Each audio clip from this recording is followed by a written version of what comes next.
Hey YouTuber, it's been a while since I posted a video. I wanted to do a quick video about kit bashing. Kit bashing versus scratch building, I suppose.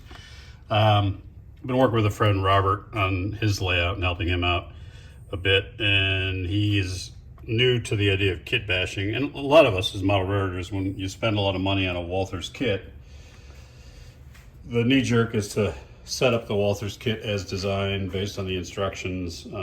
And it's always a little sketchy to take a razor blade and cut up a kit. And it took me a while to get used to that.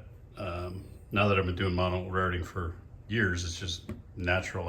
I seldom will take a kit and put it on the layout the way it was intended to be built per the instructions. And I think Walthers and other companies know that, and they make their kits pretty friendly when it comes to taking them apart and making things different other than what the instructions show.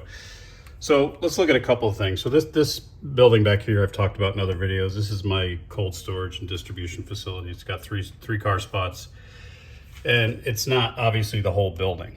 I butted it up against the wall, and I made sure I used the cooling units that it came with. I wanted those to really pop out along with the giant condensing units there. So I only used a fraction of the building. It has an office. It had an office that came with it, and I'll show you where I use those extra parts. But underneath, basically what I do is that when I cut them, if it's against the wall like that, I'll put some supports underneath the roof in the back so it doesn't sag, because the styrene will sag if there's too big of a piece without a wall on the other side. I subsequently added another bit to it. So there's a little pop-out section here with a truck bay, and there's a light. I think that's a working light. I don't even remember. Let's see. Yes, it is. So really it was just I wanted the predominant features to be those doors for the rail cars, because I'm doing a lot of operations. I mean, this is really what I was focused on is this part of the building. And I'll probably, at some point, I'd like to open these so you can see internal details of the building. So what I did with the extra parts, and there were a lot of them because that's a giant building. It's actually, I think I have the box right here. Modern cold storage warehouse. You can just see how big that thing could be. I mean, it's more than double the depth that I used. And it's got a bunch of doors on this side, and then some, I think these are truck doors, and on the other side it's got the rail doors. So I had a lot of extra parts left, and there still are a lot of parts in that box. That's the beauty of these Walthers kits. You end up with stuff that you use. I mean, your imagination is the limit on what you can do with them. So what I do with the extra parts is I built down the road a bit, a small regional office for the Providence and Worcester Railroad. So you can see it's the same color. I thought about painting it, but maybe just the same builder or the same painter came through town, and it's fine. It's lower. It's quite a bit lower than the other building. I cut the walls down, and basically I used some of the office features from that bigger cold storage building and some of the wall panels, and I have the Walthers rooftop kit detail set that I put some things on the roof with. And some of the trim you see, like the gutters and that white along the roof, I just used styrene. And so yeah, that gave me another building. And inside I did a lot of details. You can see it's lighted, and there's some details inside the building. So I got those two buildings, and there's quite a bit more left to the kit. And this one also abuts against the wall, and I had to put a support here in the middle, I think. So the roof didn't sag. So not all kit bashing has to be pushed up against the wall like that. So another couple examples where you could have these things right in the middle of the layout is this piece here, which is a small yard office. And that actually was just made from remnants that I had from what is the ADM facility. And that ADM facility was a Pike Stuff engine house, actually a small engine house.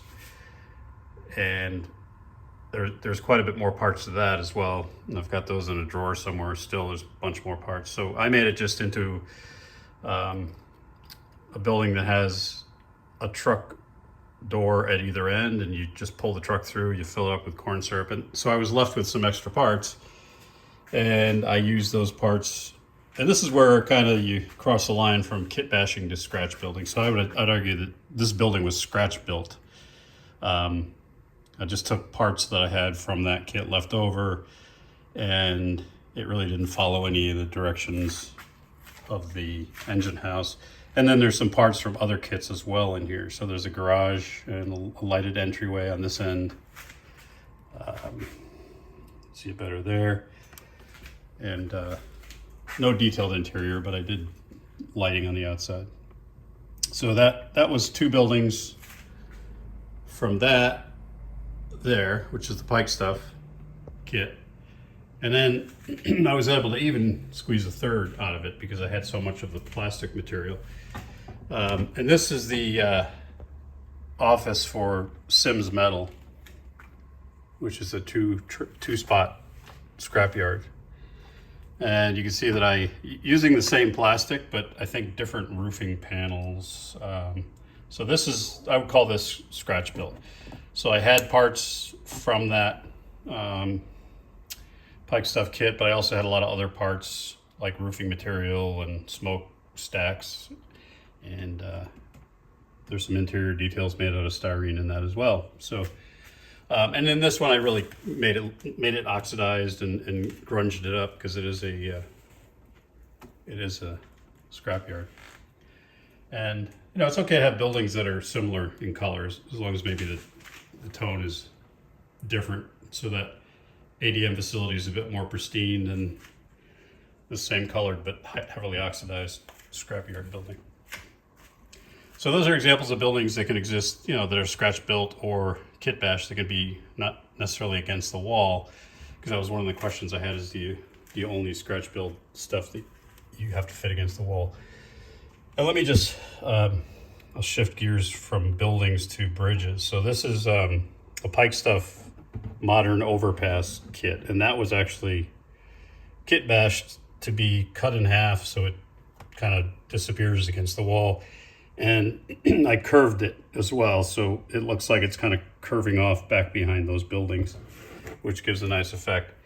And then there's a mirror underneath it to give the illusion that the tracks continue on. So what the full kit looks like, unkit bashed, if you will, is this overpass here, which comes right across the layout. So that's pretty much unadulterated. I'm not even sure if I cut that one. It might be the actual length, just got lucky.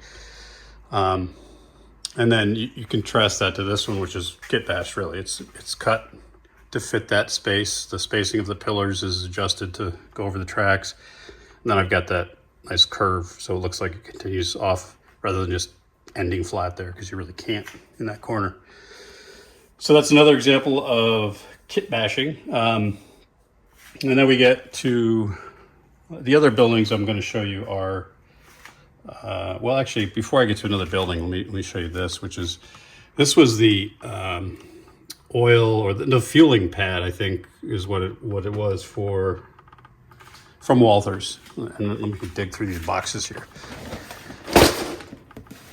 So this is my bakery, which I'm going to show you on Barbecue Foods. This is the warehouse that I've used for couple buildings, the United Steel and Ballard Printing, and here is the fuel facility that I was showing you. So that's what it was meant to look like, but I really changed that quite a bit, so it became a two-track engine facility that does have fueling capability, but also has two tracks where they can do maintenance, concrete pads between both the tracks. So that was scratch built from a Walthers kit. I have extra parts from that as well.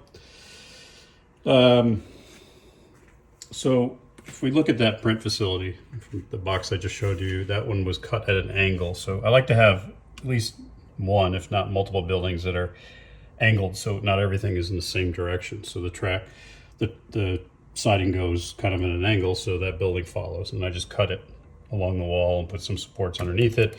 And oftentimes I'll do this trick here where I'll do a Photoshop and I'll take a photograph of the actual wall and print it out It's hard to get the color to match, but it works. Then glue it on and then put styrene gutters so it looks like the building continues. So you'll see that on a few of my buildings. You see it on the Province of Worcester office building. You see it there on the side of the storage facility and other various places. And then the big kit here, this is the bakery, Walther's Bakery kit, which is a common, I've seen a lot of layouts that have it. Magic Pan Bakery, they call it.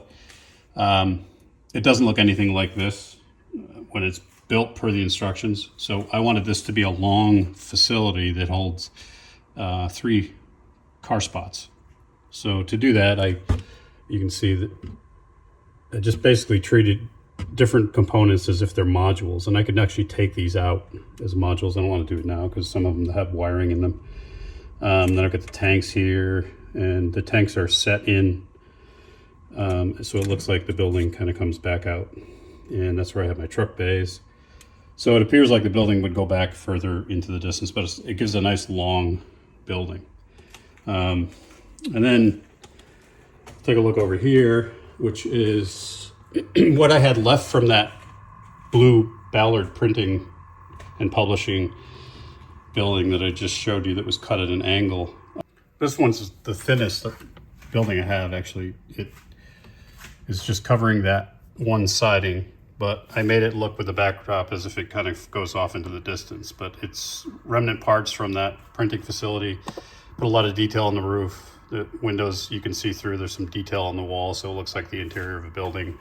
On one end is the rail door, and on the other end there's a small road and a truck bay. So anyway, sky's the limit when it comes to kit bashing. But again, it's all from Pike Stuff kits and these Walther's kits. And here's the bridge kit that I use to kit bash bridges. So yeah, don't be afraid to take that razor blade and cut up the kits and make them fit the layout. It's almost impossible to design a layout around footprint of existing buildings out of the box. You almost always have to kit bash.